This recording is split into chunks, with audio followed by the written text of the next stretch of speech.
you've got a microphone in your hand before asking your question. Please be mindful of the cameras at the back, Zuna. Thank you. We'll start with Neil. Classy, I just want to talk about the recalibration of the brain that has perhaps needed to go on here, because I find myself at the halfway stage thinking, that's a pretty good score.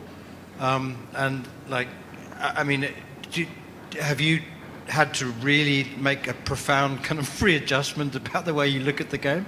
Yes, I think David showed us the previous game how to bat on this wicket, and it's almost a similar way that we bat in the middle order in a one-day game. So our mindset is not even close to T20 cricket. You just want to get in and find a way to bat a runner ball, and we know you 1 or 2 hits away just for going over runner ball strike rate.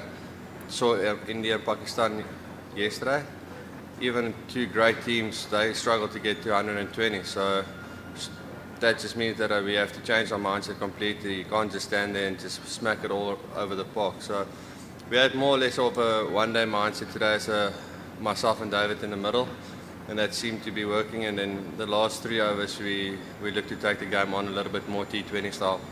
We talk a lot about the differences between the formats, but I mean, coming from India last month to here, this is probably the biggest difference, isn't it? Yeah, it's a big change. You see scores there 200 well, it was a month and a half ago we were part of a score that's 270 played 260, so it's well off. But it's part of the game. You still have to win the game. So the smarter teams and the way the guys have to bat, we have to adapt. Doesn't look like the Caribbean wickets are too much better. So we have to play smart cricket and use our cricket brain a little bit more. And just finally, we wouldn't advocate conditions like this, obviously. But are you sort of quite enjoying it in a strange kind of way? It's still good cricket. For the cricket lovers that's out there, obviously if you have to showcase it to the world and sell it, I don't think it's a great selling product. But for cricket, it's tight competition. It brings the other teams and the high teams very close to each other, so the game is open to any team that wins, and that's the basics of cricket very well. So for us it's very nerve-wracking because every game becomes a really big game. There's no easy games for us, especially in our group. So it's still good, entertaining cricket. Everyone is on the edge of their seat, and any team can beat any team on the day on this field.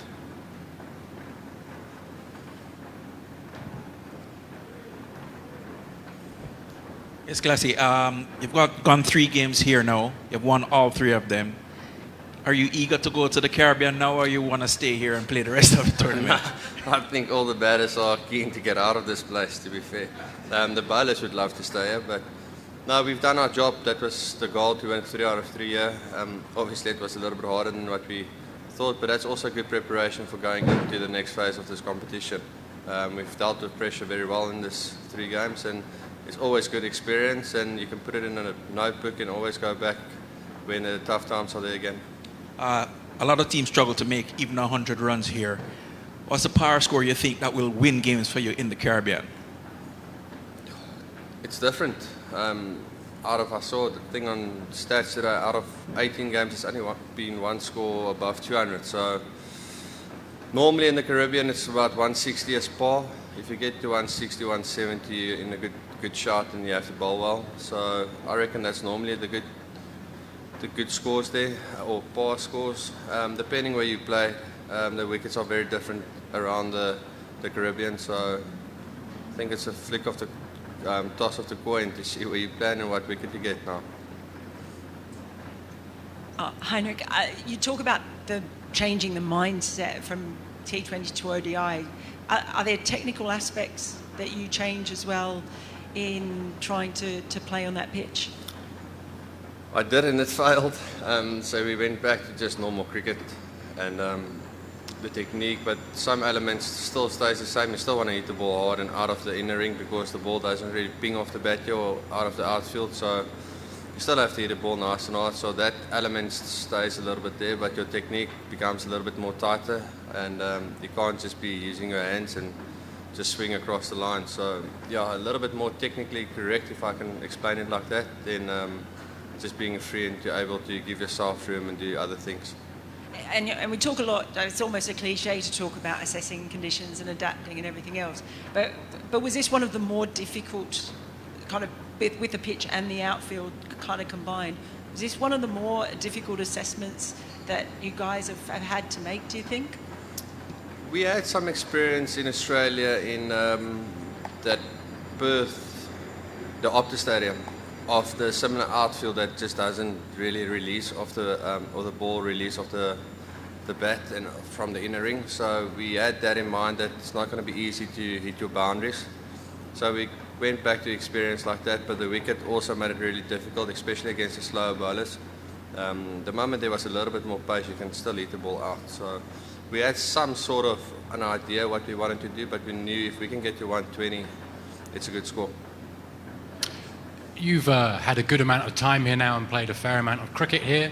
I was just wondering, as a player, how you reflect on this whole project of bringing cricket to a new market, a new city, in a temporary stadium. Have you enjoyed the experience? Do you think it's worked out well? Yes and no. Played in Dallas and North Carolina, where I think there's a little bit more cricket there. The wickets are better, so it's easier to sell cricket in that aspect. It's fantastic what they've done with the stadium here, and I think as the wicket mature, but obviously I think they're taking it out in 2-3 days time, so that doesn't help. The more the wicket matures, the better these conditions will get, and I think it will be a better showcase for the people. This wicket is, I think, 4 months old, so there's a lot of maturity that needs to go into the wicket that will produce bigger scores. So I think they've done an incredible job, and there was a lot of fans out there. It was very, very loud, and the previous games as well, the stadium gets very loud, so I think in that aspect it was a good success, but yeah, we would have liked to see 150, 160 scores. Is there anywhere you think cricket should be going to next? Maybe Argentina, Brazil, Russia? I think there's a lot of places where I know there was a Europe League that was started and that got cancelled. We open as cricketers for anywhere as long as it's good conditions and we can play good cricket, then we all open for it, and I think it's a good idea to play maybe T20 cricket around the world in different countries. So I'm open for that idea. Hendrik, what was the thought process behind batting first? Third game on the wicket. These guys are incredible when the wicket becomes slow. So that was the biggest reason why we didn't want to chase 120, because the wicket was definitely better than the other games. But given Bangladesh, when pressure is on and they have to go into cutters, they've got some of the world's best cutter bowlers and their spinners are high quality. So that was the biggest reason why we chose to bat first. Thank you. Heinrich, if you look at yesterday's match and today's match, there were a lot of similarities. Pitch was playing similarly. It was, a low-scoring strategic match, just like yesterday. It's still T20, right? And if you listen to a lot of the pundits and the fans, there are a lot of people saying, attack earlier. The one big exception to all of the innings was Quinton's today. If you look at the two matches together, other than Naseem Shah at the end in the last over yesterday, he had the highest strike rate, right? He had 18 off 11 balls, he had 3 boundaries. So that was the most sort of attacking knocks that we saw in the past couple of days. And yes, he got out for 18. But how important was it for your opener to put an aggressive, decent score early on the board? How much, even though you were batting first, knowing you were looking at probably a low score, how much did that help? Yeah, definitely. But I think there's only 2 ways you can go about it in the power play. It's either try to survive and build up the innings to, let's say, the 12 over with wickets in hand and see what you can do, or you've got to go extremely hard, and that's what Quinton wanted to do today.